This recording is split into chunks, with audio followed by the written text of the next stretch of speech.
Hello and good morning or good afternoon in whatever part of the world you find yourselves these days. Thank you all for joining the Gulf International Forum today. Today to hear Iranian voices about next week's elections in Iran.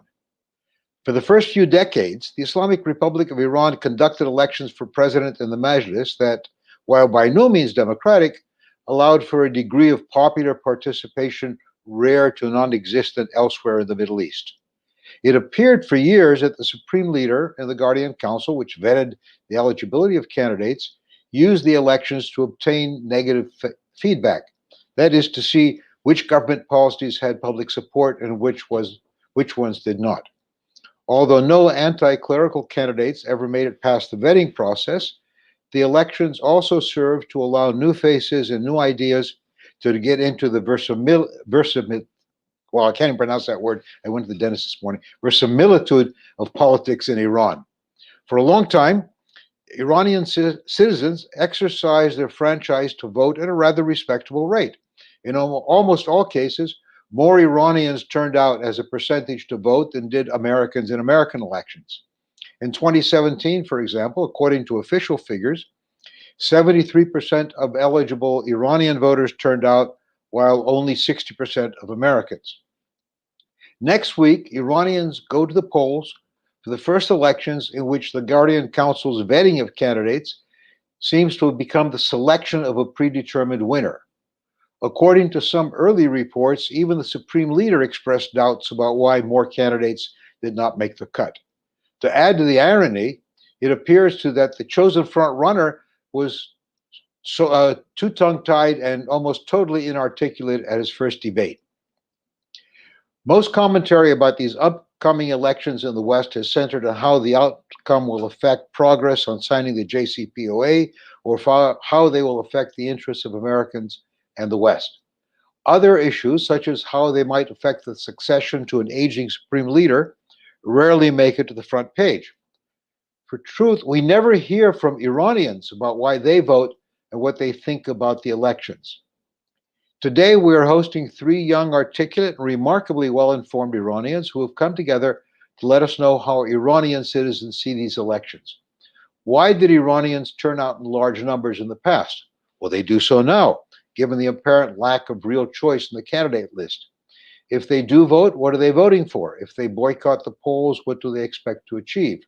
I will not bother you with listing the accomplishments of our speakers. Our listeners can see their biographies on the announcement. However, all have academic and professional credentials in lists longer than my arms. All have published broadly, and all can claim to having gathered great respect from the foreign affairs community. Let me introduce our speakers briefly in the order in which they will appear. Ms. Gissou Nia, currently a senior fellow at the Atlantic Council, has worked on human rights issues and the rule of law in Iran and in Europe and the United States. She is a human rights lawyer and a nonprofit leader. Once she served as deputy director at the Center for Human Rights in Tehran. No mean feat to do that job successfully.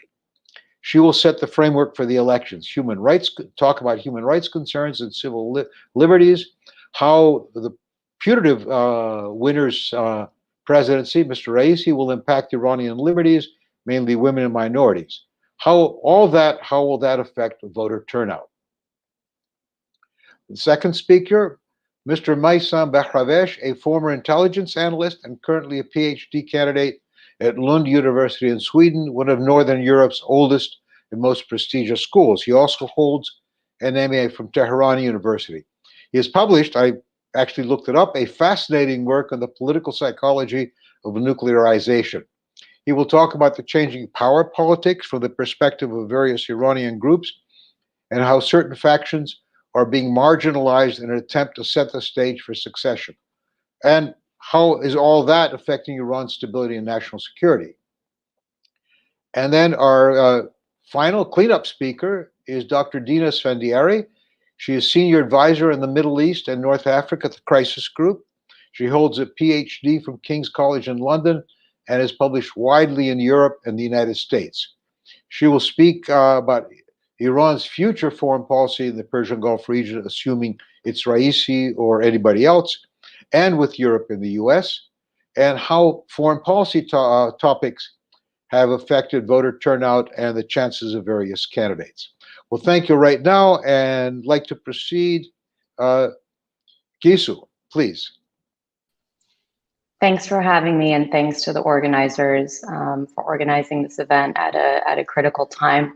Because I'm the first speaker, we thought that it might make sense to just set forth some of the mechanics of what this election is and what it's about.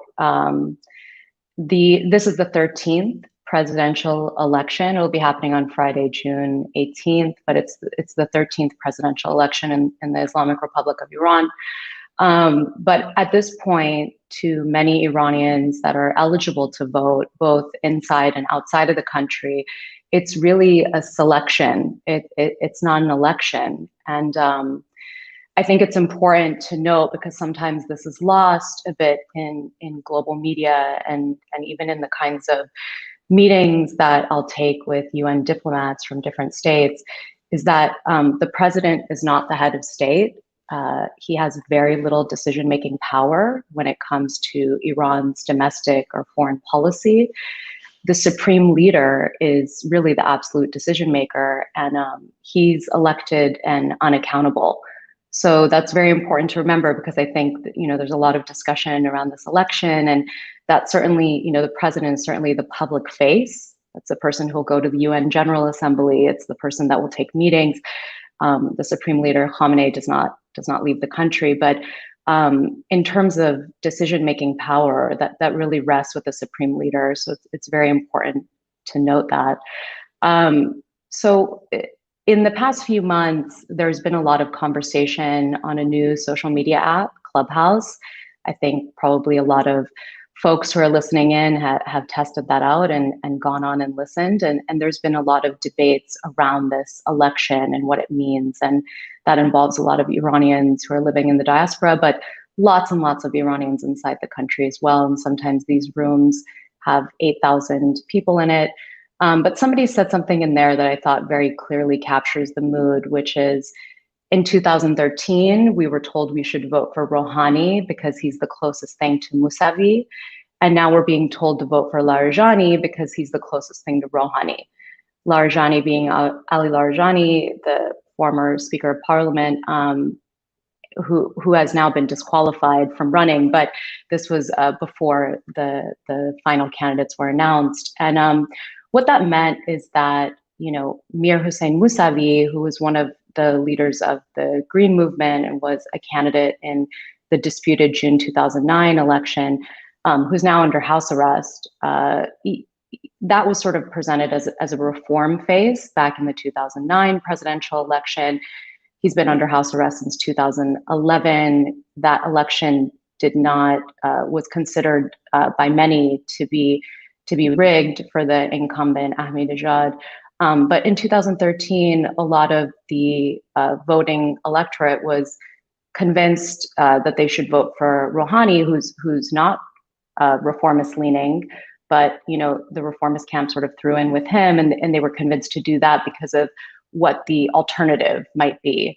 And now, Larijani, who's definitely not, I wouldn't say a progressive by any means, or even a reformist, or we could barely classify him as moderate. Now, the urge was to vote for that because that's the better alternative. So it's getting farther and farther away from a realistic prospect for any kind of change within the system. And I think that very much captures the mood of many people who inside the country who may previously have voted, who have now been sort of disenchanted with the process and are kind of very clearly seeing things for what it is. Just to explain the mechanics of how this works, there's a guardian council. It's a 12-member body composed of 6 clerics that the supreme leader selects, and 6 lawyers that are indirectly chosen by the supreme leader, and they vet the list of candidates that are allowed to run for president. So back in 2017, in the run-up to the last presidential election, the Interior Ministry reported that a little more than 1,600 people had registered to run for president. Of those, the Guardian Council approved only 6 candidates. This time around, there was almost 600 folks that applied and wanted to run for presidency, and this time only 7 were selected by the Guardian Council to be able to run. So as you can see, the list is whittled down quite significantly. Now, who are the people who are disqualified? Well, this time around, all 40 women who registered were disqualified. So that's something really important to note. And according to Article 115 of Iran's constitution, the president of the Islamic Republic must be a Shia Muslim. So that's something to know. That excludes religious minorities from running for office, for presidential office in Iran. That same article also mandates that the president must be a Rajul Siyasi, which can literally be translated as political man. There's been some debate that this term could also include women, but the Guardian Council has not issued an official interpretation of Article 115. And anyhow, no woman has ever been approved by the Guardian Council to run for president. Some of the candidates who were disqualified this time included former President Mahmoud Ahmadinejad, who's attempting some sort of rebrand with a colorful Twitter presence and marathon Clubhouse sessions. He's been going on for hours in the Clubhouse app. And Ali Larijani, and also Tajzadeh, who was considered to be the sort of reformist type candidate. All these folks were disqualified, and really where it seems to be going is that Ebrahim Raisi is sort of the chosen one. That's the candidate that the supreme leader wants to see become president. And that's why looking at his record is super important to figure out, who this kind of person is and what that would mean. In a nutshell, I mean, there's really no other way to put it. But if Raisi is elected, and if he leaves the country on different engagements, if diplomatic immunity or a form of personal immunity didn't apply or is overcome, he would be arrested and tried for crimes against humanity. Unfortunately, there's really no other way to put it. He's taken a number of positions that do include summary executions, whether that's in his role as the head of the judiciary, which he currently is at, but it really begins with his role in the killings of thousands of political prisoners in Iran's jails in the summer of 1988. So, I know I'm here to provide sort of a human rights perspective and explain, what sort of impact this would have on the country. I think prospects have, been pretty dismal over the last decade, but this would truly be a concerning development. Raisi was part of a 3-man so-called death commission that would determine whether or not political prisoners who had already been tried and sentenced and were in jail at the time, whether or not they would basically be sent to their deaths. And this was pursuant to a fatwa that the then Supreme Leader Khomeini had issued after the end of the Iran-Iraq War, after Iran had declared a ceasefire in 1988. And this commission, just to get a sense of what they would do, they would question prisoners about their political and religious beliefs. Depending on the answers, they would determine who would be executed. If they weren't executed, they were tortured. The questioning was brief. It wasn't public. There were no appeals. And prisoners were executed the same day or soon after. This resulted in, these are the low estimates, 4,000 to 5,000 prisoners being executed and buried in unmarked mass and individual graves. And I've seen that in recent weeks, there's been an attempt from representatives of the Islamic Republic and some proxies to claim that Raisi, had no hand in this, and that there's been nothing questionable about his behaviors. But I've spoken to many of the families of the victims from what is often referred to as the 1988 massacre. And there is no doubt that these events occurred. It has been extensively documented by many impartial groups and mechanisms, and even folks involved at different United Nations bodies. But it's very clear that this happened. It's very clear that Raisi played a role. And this was just the beginning of his career. I won't go into, what happened at every stage of his career, but he has occupied a number of top judicial positions, including Tehran prosecutor and chief prosecutor for the clergy. At this point, he is judiciary chief, as I noted, and he was appointed by the Supreme Leader in March 2019. The 2 years that he has spent as judiciary chief have been incredibly violent, and it's been marked by increasing repression and rights violations. I can't get into it all here because of time, but I mean, needless to say, while he was head of the judiciary, there were massive nationwide protests in November 2019 in the country. This involved thousands of protesters being jailed and many killed indiscriminately by state security forces. There has been no accountability for that. And there's been no accountability from a judiciary over which Raisi presides. There was the shoot down of a Ukrainian airliner, PS-752, by Iran's Revolutionary Guards. There's been no process, no transparent process for really looking into accountability for that shoot down. What was at play? Again, this is presided over by Raisi. We have a situation in recent days of prisoners dying because of lack of medical treatment, because they're too ill to be in prison. Again, as judiciary chief, Raisi has the role of overseeing the prisoner organization. And so all these deaths really fall on him. It's really hard to understate just how problematic his tenure as head of the judiciary has been, but it's also completely expected given how he started out his career.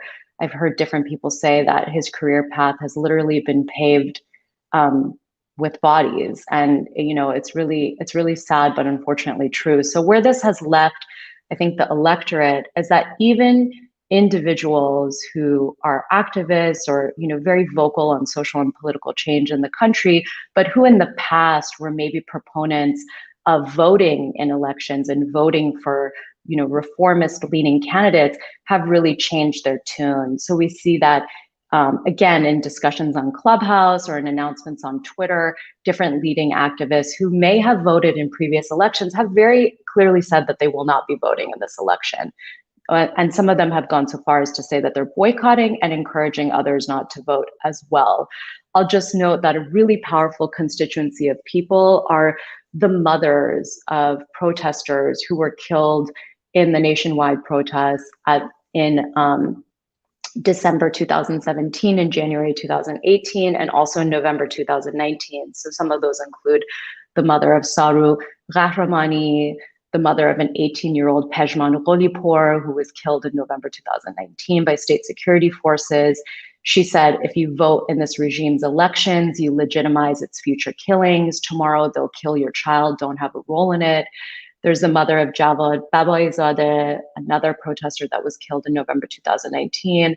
There's the mother of Mohammed Hossein Qanavati, again, somebody whose son was killed in November 2019. They're saying that they won't vote. And I think the real game changer this time is that they are active in Clubhouse, and they are very clearly from their mouth to others' ears stating what they think. Now, this represents part of the electorate. Obviously, there are many other folks who are focused on the economy, who are focused on different issues. I expect that my co-panelists will speak a bit to that. But this is definitely the sentiment among those who either lost their loved ones in state-sanctioned violence, or who have, really been on the front lines of social and political change in the country. They're feeling very disenchanted with what is going on.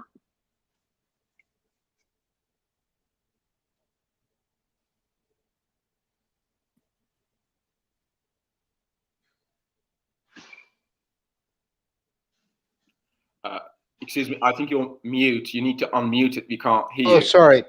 No worries. Yeah, exactly. Okay, my son, would you go on, please? Yeah, so thank you very much, first of all, for inviting me. It's an honor to talk about Iran's presidential elections here. I will actually pick up where Ms. Nia left off. And I just want to add one nugget. She talked about the death commission, of which Raisi was a member back then in 1988. And there's actually a sound tape where he or another member of the four-member death commission literally haggles over the execution of a couple of, of maybe dozens of people who have been authorized for execution. So basically saying that, okay, let's just get rid of these and we can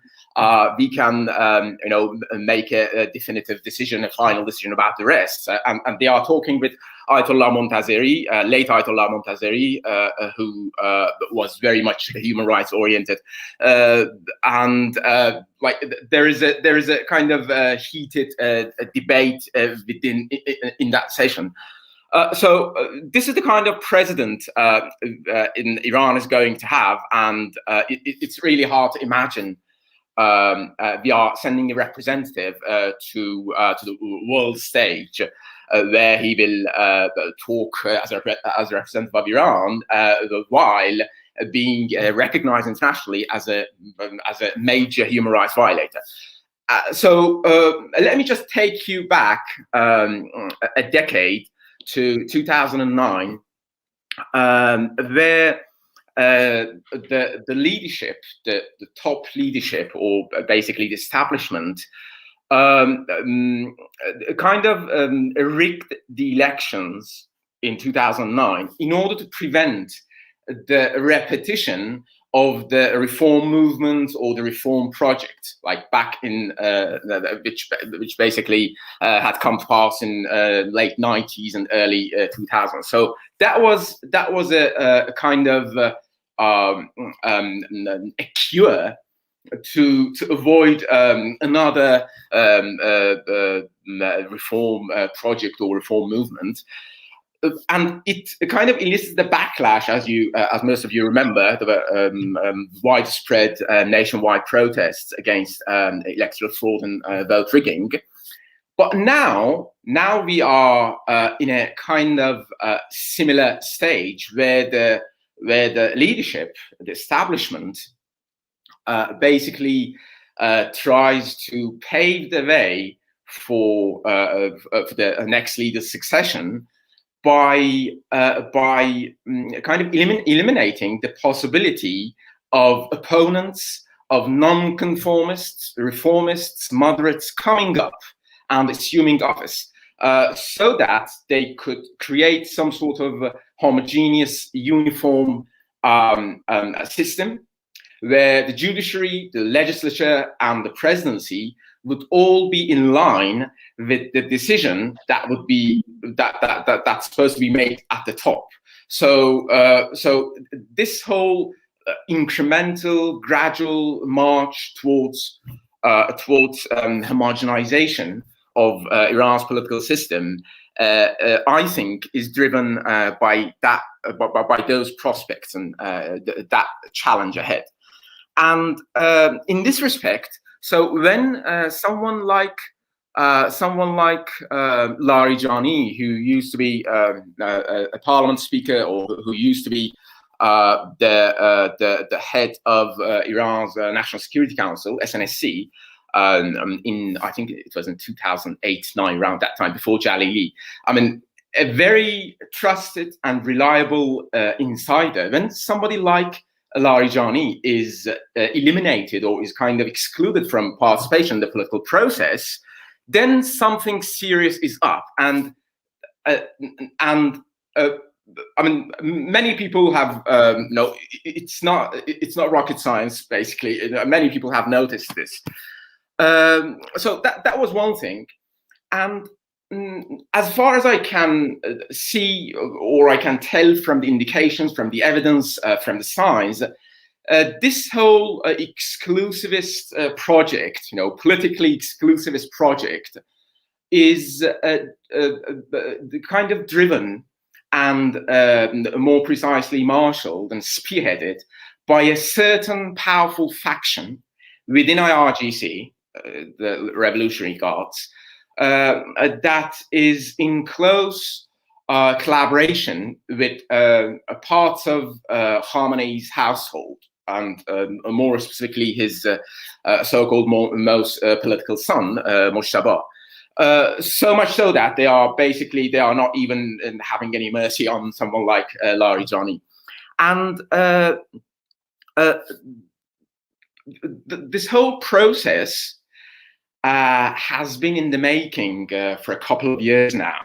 And it's not like something new, and it doesn't take many observers off guard, simply because there have been signs from a couple of years ago.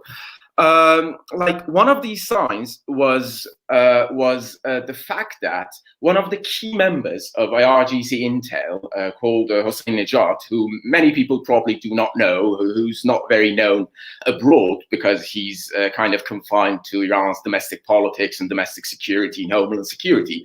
So he doesn't travel to Lebanon. He's not very active in the region. This person has been in charge of Sarallah Corps, which is part of IRGC and responsible for Tehran's security in general, and for the security of the leader of Khamenei's household in particular. So Hossein Nejat has been in that position as head of Sarallah Corps before being basically reappointed. So he was in that position from, if I'm not mistaken, 1997 to 2000 if I'm not mistaken, 10. And then he is 2009 or 10. And then he's re-signed somewhere else. But now, last year, in summer 2020, he gets reappointed back to Sarallah Corps, indicating that we might be facing something quite destabilizing in the future. So if such a key person within IRGC, and he was basically, before being appointed to the directorship or leadership of the Sarallah Corps, he was IRGC Intel's deputy director. So that's one sign. And immediately after he goes to Sarallah, basically in charge of Tehran's security. One very important thing that he does is to kind of crack down on NGOs and charities, on popular charities and NGOs, and in an attempt to confront or counter infiltration in the masses. So this concept, infiltration in the masses, is Nejat's own kind of idea, and he's been a masterful practitioner of that. So he basically just dismantled Imam Ali Charity. Like the Imam Ali Charity, which I think they've got 10,000 voluntary members. They are taking care of thousands of kids in deprived, kind of dispossessed and poor parts of the country. So the first thing Mr. Nejat does is to basically dismantle this charity, to basically prevent what is called infiltration in the masses. So that was another piece of this whole puzzle of preparing the ground and moving towards homogeneity. Another indication was the fact that someone like Ghalibaf, Iran's current parliament speaker, kind of stood down. That was quite strange. That was quite odd. He has been trying to become president. He's got this huge enthusiasm to show off and to attract attention. And he saw presidency as the best platform for that, going to the UN and speaking to the world. But then he suddenly, in a U-turn, he stood down and stayed put as parliament speaker. And so, I mean, I have mentioned a couple of kind of indications showing that this preparation for succession was a plot in the making, and what we see now is basically a continuation of that project. I would like also to add that Raisi's quite abysmal human rights record is obviously a liability in terms of Iran's national security. But for those who want to choose him, who want to pick him as Iran's next leader, for those who want to wield influence and clout over Iran's next leadership, actually, Raisi's background, Raisi's human rights record is a huge source of leverage. So if you look at it if you sit in the position of IRGC Intel or the Khamenei's household, you would see Raisi's kind of poor human rights record as a source of leverage so that you could wield clout and control this person. So in terms of regime interests, he's a really good shot, he's a good pick. In terms of national interests, he's a liability, horrible. And my final point that I would like to basically touch upon is that I think Iran's, I don't want to spoil, I mean, I know Ms. Esfandiary is going to talk about Iran's foreign policy with a special focus on the region, and I don't want to spoil that. But I just say a couple of quite general words.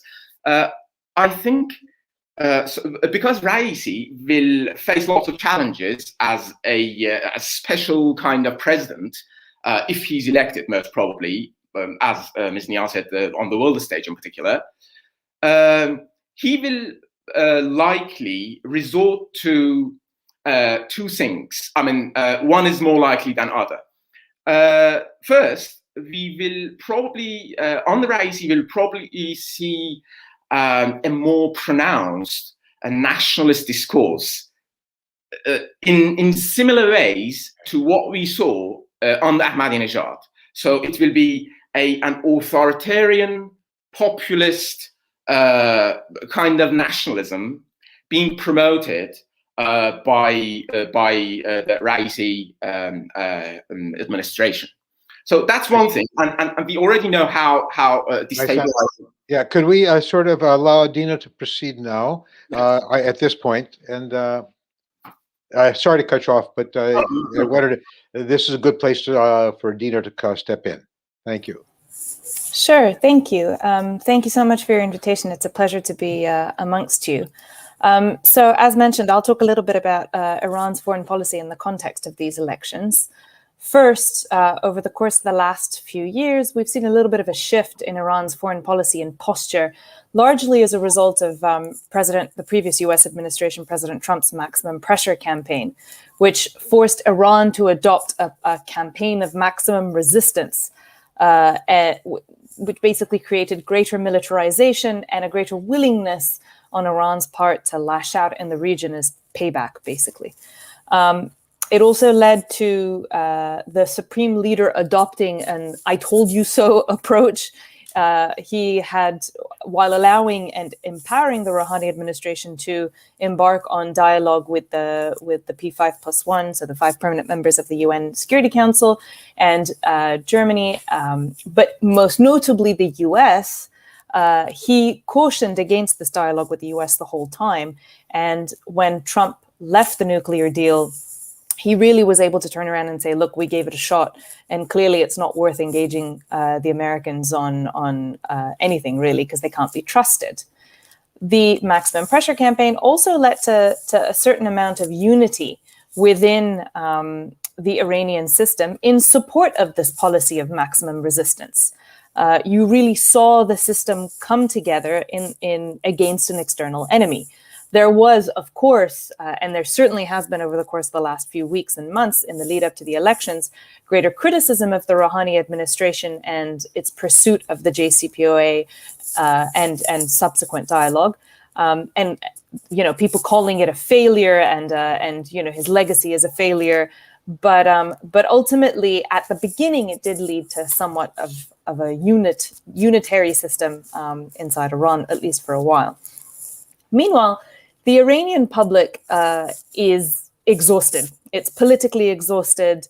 There's apathy. There's now almost a real unwillingness to get involved in politics because of everything that's happened. The previous speaker spoke a little bit to this. We're expecting a pretty low voter turnout. There is less choice. So why get involved?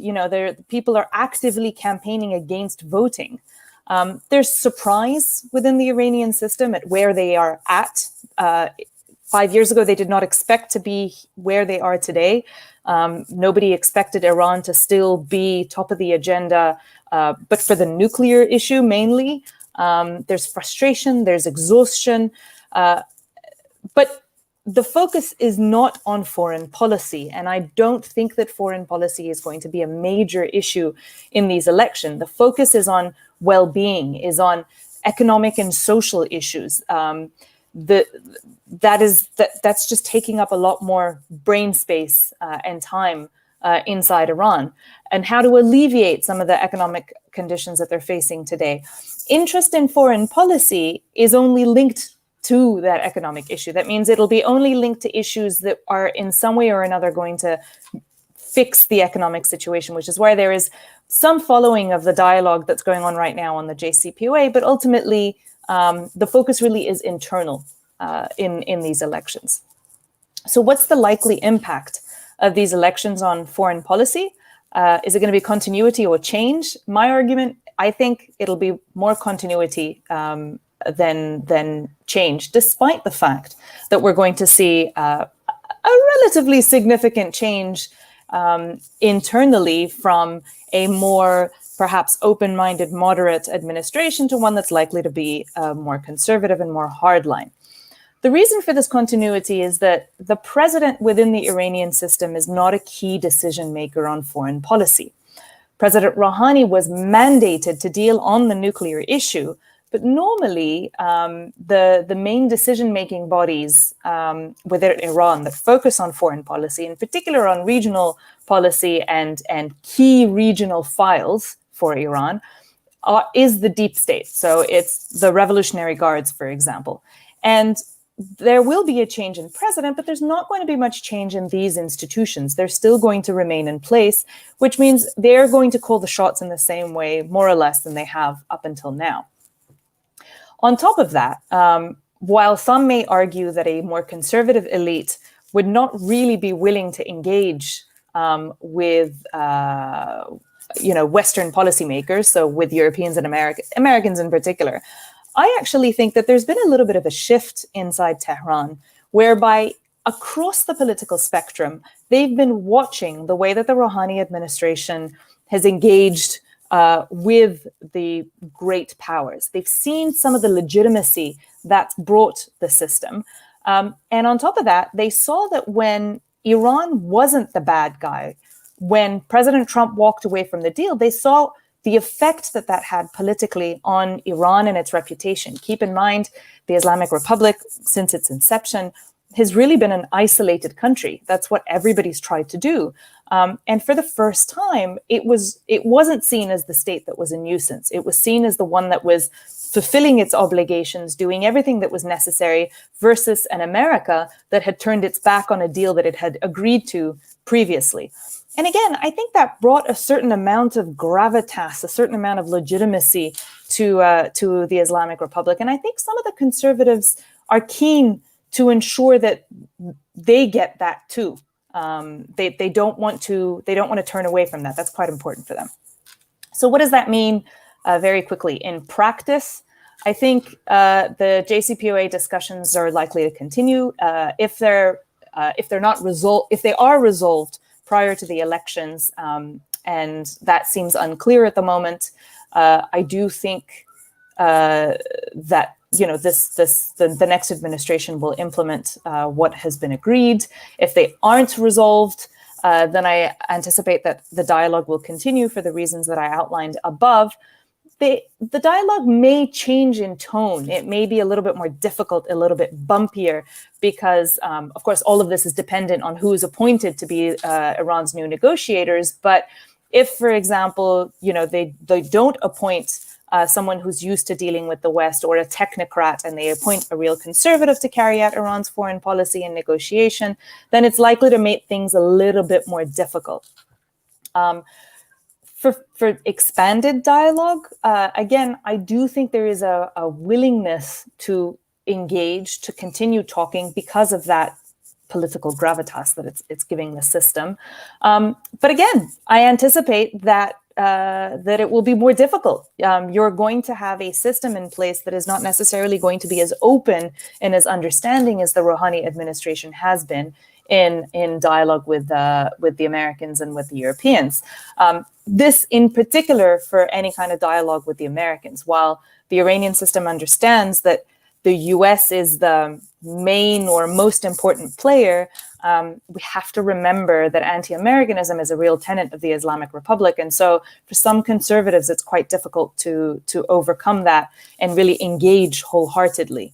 So we'll have to watch and see how that goes. With the Europeans, they have maintained good relations. They are likely to continue maintaining decent relations, but I think engagement will be marginally more problematic because the conservatives tend to care less, and also because they've seen that the Europeans haven't really been able to deliver much over the course of the last few years. And so there's a bit of frustration with Europe's ability to deliver on anything that the US hasn't agreed on first. Finally, on regional discussions, again, I anticipate that they're going to continue. There's no reason for them to stop, not least of all because actually, if we talk about the Iran-Saudi dialogue that's been going on in Baghdad, they have been, to a certain extent, from deep state to deep state anyway. So a change in presidency is unlikely to affect that. There's also no downside on the Iranian side from continuing them.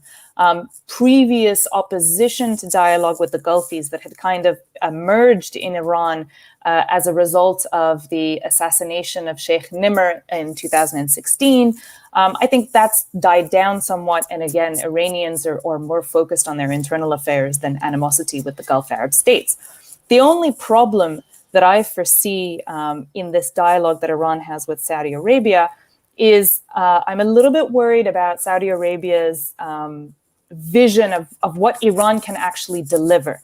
It seems most of the dialogue at the moment remains centered on Yemen and on finding a resolution to the Yemen conflict. So it's a very tactical, specific issue. And I'm worried as to Iran's ability to really deliver in terms of getting the Houthis to do what Iran and Saudi Arabia might agree to at a time where the Houthis are pretty well positioned in Yemen and don't really have an interest in engaging unless some of their conditions are met. So again, in summary, I think we're likely to see continuity no matter who comes in next, not least of all because foreign policy isn't always the president's job, although he does set the tone for the country. So I think a lot of the dialogue, a lot of the engagement is likely to continue, but I do foresee that it will be perhaps a little bit bumpier along the road than it has been with the Rouhani administration. Thanks.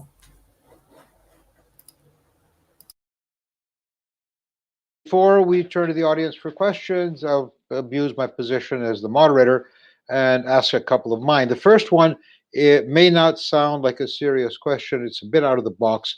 But for any of you, is there any chance for an upset? I understand Raisi has made himself look very foolish in the first debate, and there's no reason why he might not do it again.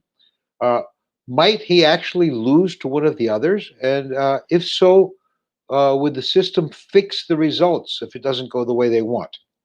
Or alternatively, is there a level of abstention that would rob the winner of credibility? Let's just try in the same order. Gissou?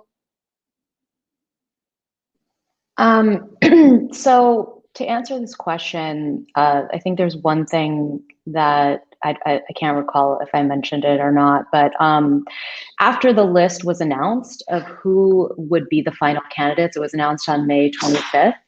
And then a few days later, there was some back and forth because Khamenei basically made the statement that the Guardian Council should reconsider its decision. But I think that was just theater. Nothing resulted. There wasn't, the Guardian Council then countered and said they're fine with where it's at. So I didn't see any shift in that. In terms of whether there's an upset, I mean, I think we need to again be reminded of the fact that the space is very narrow.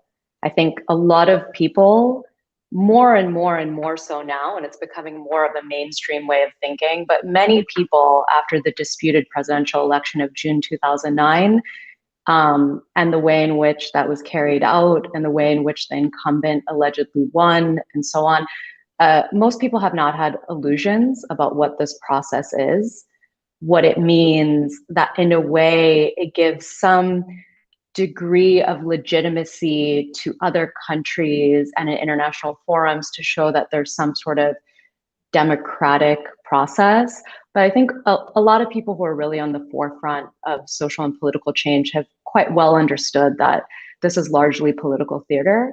So I wouldn't necessarily phrase it as an upset. We could ask if another candidate might win, but what that would mean in terms of actual change in the country when it comes to social freedoms, political freedoms, and human rights is very little. It might affect, of course, the succession that we'll probably see with Khamenei being in the state of health that he is and being at his advanced age, and with the president potentially having 2 terms, so equaling 8 years. But with respect to what that does domestically, I think most people have sort of come to grips with the fact that a lot of this is really political theater. So I'll leave my comment there, but I think there was some back and forth to appear as if this may be a vibrant decision, and maybe Khamenei threw a bone in that way, but it didn't result in anybody really seriously being reconsidered and added to the list. But you think that if one of the candidates on the current list who's not Raisi won, that the system would make him president? Incredible as it sounds, I'm just no. I mean, I think there's very specific reasons that Khamenei wants Raisi to, and I think some of the well, I know Messam definitely touched on that, but it has to do with the succession. It has to do with wanting, Raisi being sort of the guy that they want to become supreme leader next. So there's a lot of complicated politics with that. But I think my overall point is like trying to create, a sort of vibrancy out of a system where the choices are very limited is not the way I would frame it. Messam, that same question, perhaps, and addressing the issue of if the abstentions are very high, how does this affect the credibility of the winner? Now it's your turn. You haven't demuted. Yeah, true. Good one. Thank you. I think an upset is very unlikely, to be honest. Both, for 2 reasons. So first, Hemmati, Iran's central bank governor, is not famous enough, or is not charismatic and kind of influential enough to really get votes. And also, on the other hand, on the people's side, on the part of the general public, I think people are too disillusioned and too disenchanted to be susceptible to prospects of improvement or to promises of reform and improvement. And even though many activists, many young people, many political actors are really trying to convince people that this vote is really important and we should not let Raisi basically rise to power and all that. So that was one side of the issue, Hemmati's own obscurity and also people's grievances and people's deep frustration with the system. On the other hand, I actually think rigging is again quite likely. I'm not saying that. I'm not saying that for sure, but it seems to me rigging or electoral fraud to basically make Raisi the triumphant candidate or the president is quite likely, because if the establishment, if Nizam has gone so far as to eliminate or exclude someone like Larijani, I mean, if it is willing to pay such huge political costs for preparation, for like making Raisi kind of triumphant, then it wouldn't make sense. It wouldn't make rational sense for the system to just stop kind of halfway and let the other candidate take over or let people take over. I think they have already. I think the stakes are too high for that to be ruled out. You know, for fraud and for vote rigging. I'm not very optimistic at all.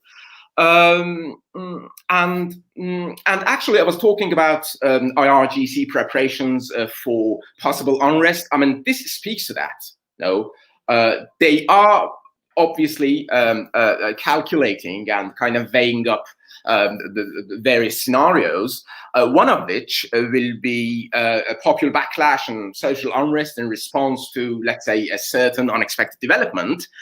And then the system needs to take care of that, needs to basically establish security. And that's why you have Iran's most competent, I mean, the Islamic Republic's more precisely, most competent homeland security or regime security guy back in his position to basically brace himself for possible unrest. And I think that's it. Yeah.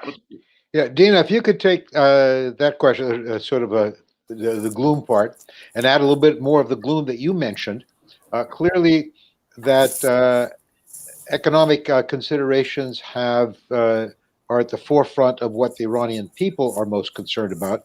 Is there any, assuming Hemmati doesn't have a chance, has there been much discussion of economic issues, of foreign trade, of anything other than rhetorical discussion so far, without much substance in the election campaign? And if so, which way has it gone? So I actually somewhat disagree with my fellow panelists. I think an upset is unlikely. In that respect, I do agree with them. But it's certainly possible. I mean, if we look at past Iranian elections, the president that we've ended up with has never been the president that was expected to win. The last one, or the previous one, one of the Rouhani ones, everybody had put their money down on Jalili, and ultimately I think he got one of the lowest amounts of votes out of all the candidates that were present. So in this particular scenario, I do agree that it's unlikely, because the scene has been set for a Raisi win, but Iranian elections are notoriously unpredictable. So, we just have to wait and see what happens. I think it would be a big step for them to start rigging votes in order for them to get a Raisi win. Because again, if we are trying to groom this guy to be a potential supreme leader, and ultimately he wins as president with vote rigging and with the lowest voter turnout ever, it doesn't really bode well for his chances or for his ability to be a good supreme leader, or not even a liked supreme leader, but at least one that has some legitimacy once he's put in place. And then the other issue is that there has been some debate within hardline camps. There's been discontent at the process and the way that the Guardian Council has handled it. And so there's been some debate within the hardline camps about whether they should even partake in these elections, who they should give their vote to. And so it's possible that that might also split the vote or reduce Raisi's chances of winning. To your question about what the discussions have been on, really, it's like I said in my opening remarks. I mean, I think foreign policy has only been important insofar as it's fed into any potential changes on the economic front internally. The focus really is on how can we have a better situation? There's frustration, exhaustion at foreign policy issues, and also never-ending foreign policy issues. I mean, we're hearing the same things over and over and over again. And so inside Iran, I think there really is just exhaustion on that respect. On the economic front, it really, really depends on not so much who's elected, but who that person then chooses to be in charge of economic policy, whether he's a technocrat or not, whether, he's able to put in place some of the economic measures, reforms needed to improve the lives of Iranians on a daily basis. And of course, there will be a dimension of foreign policy here, because there needs to be a resolution of the nuclear issue and some lifting of US sanctions in order for that pressure to just be lifted a little bit internally on Iran. If that happens, then again, it will depend on the people that are in charge of the JCPOA file and the economic file in terms of whether they make good on some of the changes that they need to make. Okay, and so if I could just very quickly conclude from that comment, is that if Raisi won, but he won an election narrowly, or an election that was that had a huge, very, very small turnout, very large boycott of the election, that would damage his chances of becoming the supreme leader. Would that be a fair statement? I certainly think so. I mean, it would be very difficult for him to be supreme leader if off the outset everybody is, anti-Raisi. In the previous succession, Khamenei came out of the blue. Nobody really knew him. So whether he was popular or not didn't matter so much. In today's Iran, I think things are a little bit different. And a somewhat related question, you were talking about the foreign policy, the JCPOA. I'm operating on the assumption that the supreme leader would rather like the JCPOA to be put back into force, and he would like the agreement to be signed, the reinstatement agreement to be signed by the next president, by Raisi. How does this, is that a fair assessment? It is. I do think, it can go both ways. So basically, I agree with you in the sense that it would make sense for the next administration to have responsibility for basically reinstating the JCPOA, putting Iran back on the right path, particularly if sanctions relief really starts to be felt internally. I think it will have a good impact. But the upside of doing it before the elections and then leaving implementation to the guys that come afterwards is that if things get out of hand, if there is, an event that makes implementation more difficult, or there are spoilers, and God knows there's a lot of spoilers in this process, it does give the supreme leader and the potential next administration this deniability. Oh, the Rouhani guys signed this. We can't be bound by it, much like President Trump did. Ultimately, you can't expect us to do it. So it could go both ways. It's important to have the political legitimacy that goes with bringing the process to an end, but it's also nice to have that deniability in case things go haywire. This is almost a personal question, a person who I think is one of the smartest people in the current regime, the foreign minister Zarif. Is something going to happen to him in anybody's view? After the comments he made, or is he just going to disappear quietly? Anybody? Sorry, can you ask again? Yeah, after the comments that the foreign minister Zarif made that were leaked to the public, should he be worried about his future well-being? I'm just curious. This is almost a personal question, having met the man a couple of times. I mean, I don't think it would be that dire for him personally, like in terms of like being imprisoned, and no, so I would not rule out the possibility. But he will definitely be marginalized politically, particularly if Raisi comes to power, or that camp kind of assumes power. And he has already been marginalized. He hasn't been seen in Vienna. It's all Arachi that's who's running the show, and he's not. And oh, by the way, the file, the nuclear file, as far as I know, has been moved back from the Ministry of Foreign Affairs to SNSC, Supreme National Security Council, just to keep it away from Zarif and co, like from Zarif and his team. So as you can see, Arachi is basically leading this whole negotiation process and reporting directly to the Supreme National Security Council. He's not reporting back to Zarif. He's reporting to the leadership and SNSC. So he's already been marginalized, and he's already been basically excluded from the process. And in the future, I don't think he stands a really serious chance of again, reclaiming his role, unless something like really transformative happens. Okay. Thank you. This question is more for Gissou, but if anybody else wants to pick in, Raisi has a horrible personal history, political history. But here there is a sort of, if I were a political prisoner, if I were in politics right now, I would be rather more frightened than I would be under the current regime. But will Raisi's politics, Raisi's feelings affect the larger society? I mean, for example, what happens to women's rights? Are we going to see the police out in the streets beating people up because they haven't put their scarf properly over their head? Are we going to see other things, other bad things happening to women or to minorities? Gissou?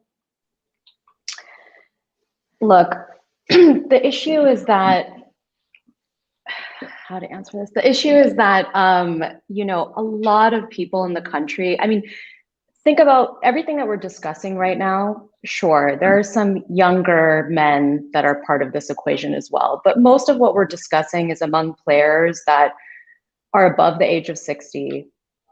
They're men, they're Shia Muslim. Most of them don't have any sort of ethnic minority. That's not part of their identity. They're obviously not religious minorities. Like, this is a very specific part of society. And in terms of all the young people that I connect with, and by young people, I mean like much younger than me, they're in their 20s. They're very, very angry. They're angry for a range of reasons. It has to do, of course, the social political aspect of this cannot be undercounted. This doesn't only affect people who are directly targeted by the state for exercising their freedom of expression, assembly, and association. It also translates into a general feeling of repression. There's also endemic corruption in the country, and the corruption is really intertwined with human rights violations. Now, Raisi, as head of the judiciary, has sort of tried to brand himself as an anti-corruption crusader, but that corruption campaign has been very politically selective. He himself has a questionable history in terms of where he served, and the lack of transparency on the financial organization that he was overseeing, that the supreme leader appointed him to. So there's a very dismal sense, I feel, from anybody under the age of 35, basically, about where the country is going. Unfortunately, my inboxes on social media are filled with young Iranians wanting to leave. It's not only because of social and political oppression, it's very much because of the economic situation, but also this rampant corruption. So I think Raisi coming on board as limited as the powers of the presidency itself are, the fact that he would then be very aligned with the supreme leader presents a very problematic trajectory in terms of the way the country would be headed on a number of issues. And that affects young people. And Iran has a massive population under the age of 35. I think it's about 70% of the country, if I'm not 60 or 70% of the country, if I'm not mistaken. So that's going to be a real game changer. I feel like a lot of the discussions being held among this elite, which is a very insider baseball kind of thing, is very disconnected from the majority of society and what they're going through. The effect of sanctions coupled with corruption and government mismanagement have meant that inflation has gone through the roof. People have lost their life savings. A lot of the activists that I work with in the capital city of Tehran have had to leave and go back to their hometowns and move to rural areas because they can't afford the rent. So I think we're going to be seeing a sea change in terms of what's happening inside the country. And frankly, this political elite, which really sometimes behaves, quite frankly, as a mafia. They behave as a mafia state. They eat their own. You asked about what the fate of Zarif will be. What's the fate of Rouhani going to be? If you look at the fate of different presidents, I could go through the list, whether they've been assassinated, whether they've been marginalized, whether they've, like Khatami, have been, there's been a blacklist on them being able to speak. The only reason that Ahmadinejad has fared slightly better than others is because he knows where the bodies are buried, because he downloaded a bunch of intelligence files and has very sensitive information. Rouhani needs to be, in my view, worried about what happens to him as well. This regime eats its own. I think it's very disconnected from the majority of the population. So I don't see a very positive trajectory, to say the least. But but on a hopeful note, I see a lot of hope with the young Iranians, the way that they understand that there needs to be true, vibrant democracy, what they've internalized because they live such a heavy life online and they've absorbed all kinds of ideas from all around the world. And I think we're in a place where we'll start to be seeing those young leaders really assert themselves. They may be cracked down on by a repressive state apparatus, but that hope is there, and I very much believe in them. Thank you. We have a question from a person in the audience who identified himself as Yemeni, who asked whether a new president would bring a faster solution for the war in Yemen, or is the presidency not really relevant to to Iranian policy in Yemen? Any volunteers? Dina? Sure, I'm happy to take it. I think, again, I think the way that talks on Yemen are going they're not going to change much with respect to the new president. I think they'll continue. Iran's Revolutionary Guards and some of the deep state are going to continue to engage, at least for now, the Saudis on the Yemen issue. And I don't think the presidential elections are going to impact that much. What I do think is going to impact that process is what I said earlier, which is Iran's ability to deliver in terms of the amount of sway it has over the Houthis to come to the negotiating table at a time where the Houthis are doing relatively well in Yemen. That's what I'm more worried about, rather than who's going to be in place as Iran's president from the 1st of August onwards when it comes to regional arenas like Yemen. Anyone else for that question? Let me then go to another foreign policy question that will affect the next Iranian government, no matter assuming Raisi wins or anyone else. Afghanistan is about to take a turn for what I think is going to be the worst. I doubt that the Taliban will take over. It's not going to be Saigon '75 when the North Vietnamese, the communists, took over overnight by attacking the capital. I think that Yemen will degenerate into Afghanistan will degenerate into an even fiercer civil war.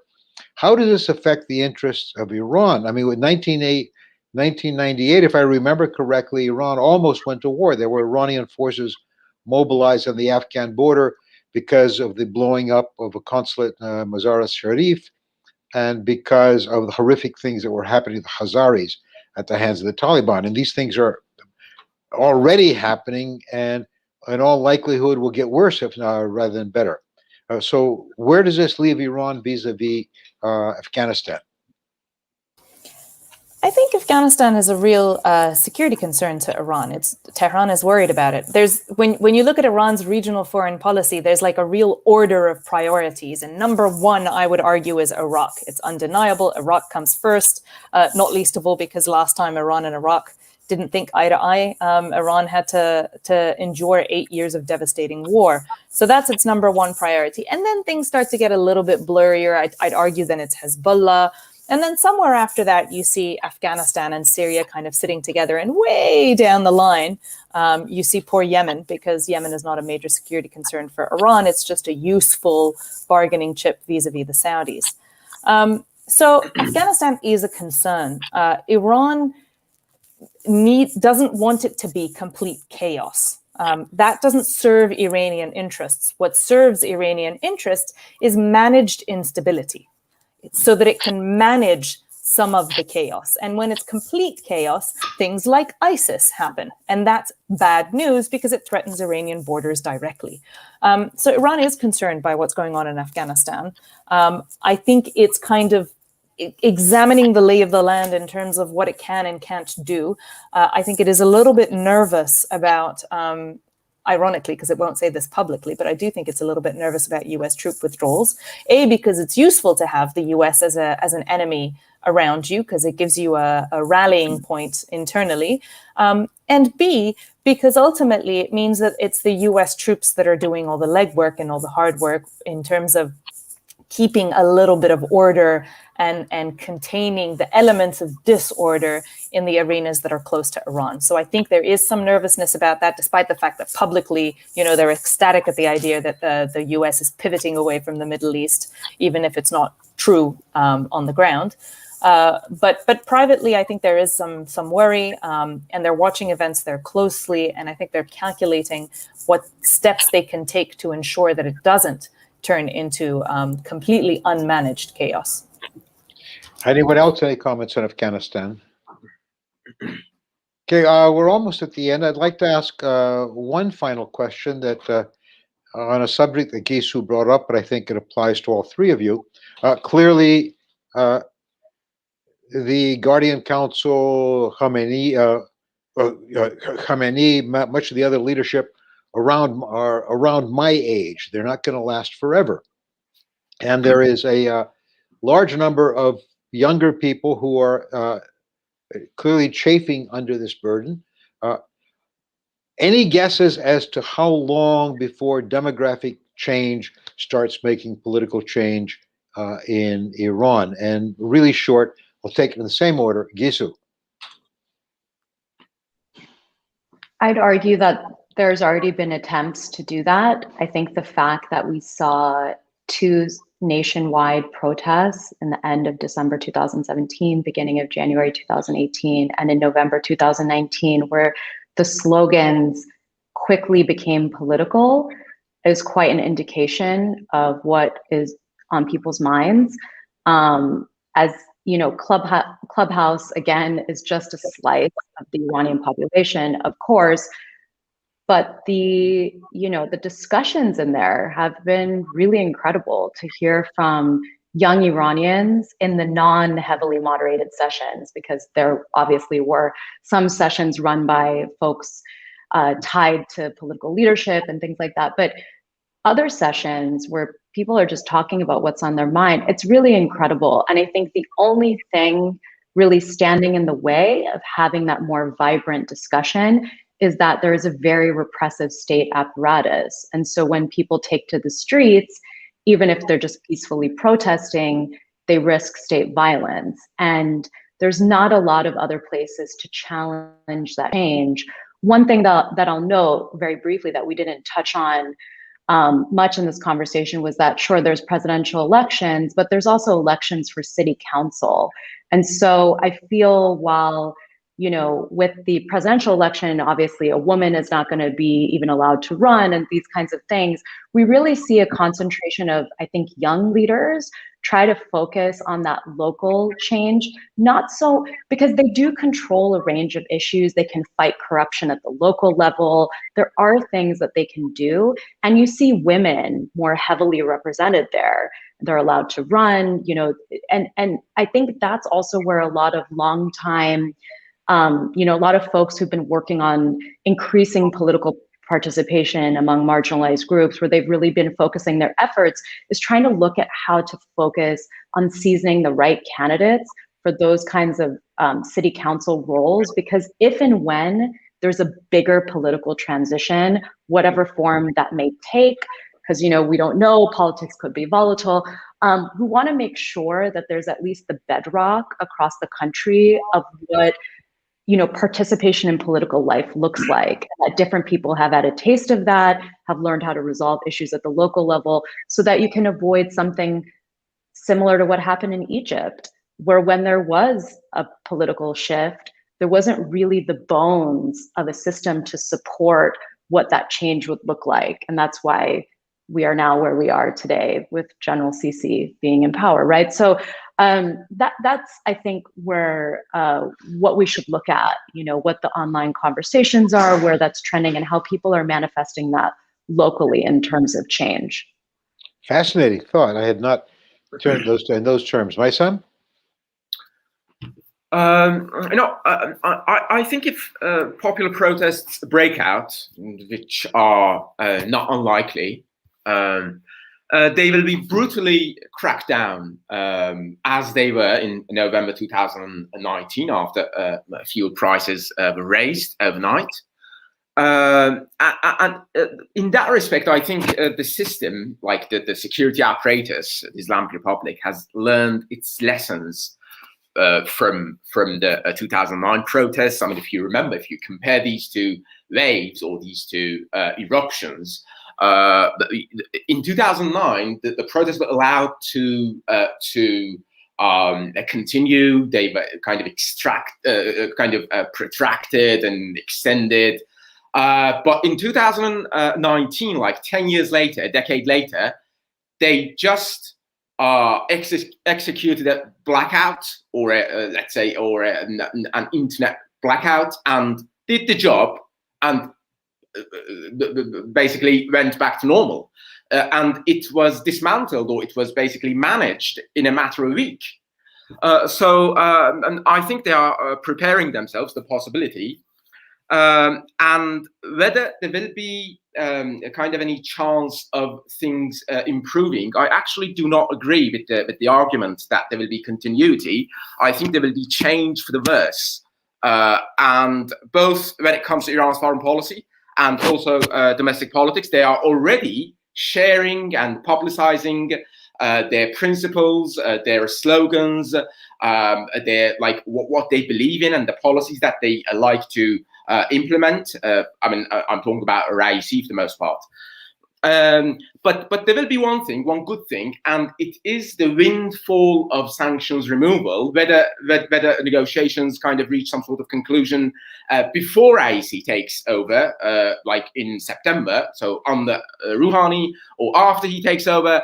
He will be the major recipient of the major beneficiary of that economic boon for a couple of years, maybe, until again we will have a huge controversy in October 2023, like 2 years later, when the transition day basically arrives, the transition day to the JCPOA, like 8 years, if I'm not mistaken, after the adoption day in October 2015. So there will be, Iran is expected to ratify the additional protocol. I don't think that's going to happen. The US Congress is expected, according to JCPOA, is required to lift some sanctions. I don't think that's going to happen. Or the UN is supposed to lift Iran's missile sanctions. That's not going to happen. So there will be a big like a moment of uncertainty. And I think we will probably witness another resurgence of tensions and this whole kind of confrontational process between Iran and the United States or regional countries. About Yemen, though, I would just like to add this and finish. Iran has been used. I have written a whole chapter on it. Iran has been using Yemen as an instrument of leverage, as an asymmetrical instrument of foreign policy to deal with sanctions, asymmetrically, to kind of to confront and counter maximum pressure. And it's been putting the pressure on Saudi Arabia so that Saudi would not collaborate with the United States or in pressuring Iran, or would provide Iran with some leeway when it comes to the implementation of sanctions. But the fate of the Yemen war, as far as Iran is concerned, will most probably depend on how this maximum pressure policy, which is continuing right now, I mean, it's a legacy of Trump, but it's still in place, how that continues and how that kind of plays out. Hi, Dina. And you now have two greatly contrasting views. This is your chance to mediate and wrap it up. I think discontent within Iran, it's undeniable. It's there. It's festering, and it has been there for a while. I think the problem is that every time there's been an expression of discontent, it's been heavily silenced. And so Iranians have learned their lesson. That combined with years of hardship, economic hardship, difficulty, and like I said, this growing political apathy, because clearly no matter what we do, it's not going to change anything. I think there is now this sentiment that, outward expressions of discontent isn't going to lead to anything. And I think there is also a remaining fear or nervousness within the Iranian psyche that last time we had a revolution, look where it led us. We don't know if we want a complete overhaul of the system because we're afraid of what it might lead to. I think there's very real desire to change aspects of the existing system and to reform. But I think there's fear of greater change. They may want it, but they're afraid of the outcome. Of course, this is a gross generalization and the political views vary greatly. But I think that ultimately, despite the discontent, there's worry about what any major change or major revolution might lead to, not least of all because there aren't, at the moment, many clear popular leaders of any opposition that are present. So there's really nobody that people can rally behind in terms of, these expressions of discontent. So I think things are going to bumble along like this for a little while, with peaks and troughs in terms of frustrations being expressed and then being silenced. It's a pressure cooker. At some point, something may happen, but it may also not. And it may also continue the way that it has been for the better part of the last, 30 years.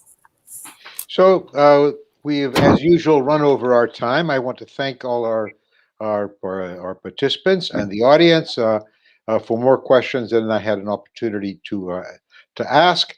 And sort of my summation is short-term doom and gloom, medium-term maybe a little bit of hope, long-term an explosion. Who knows?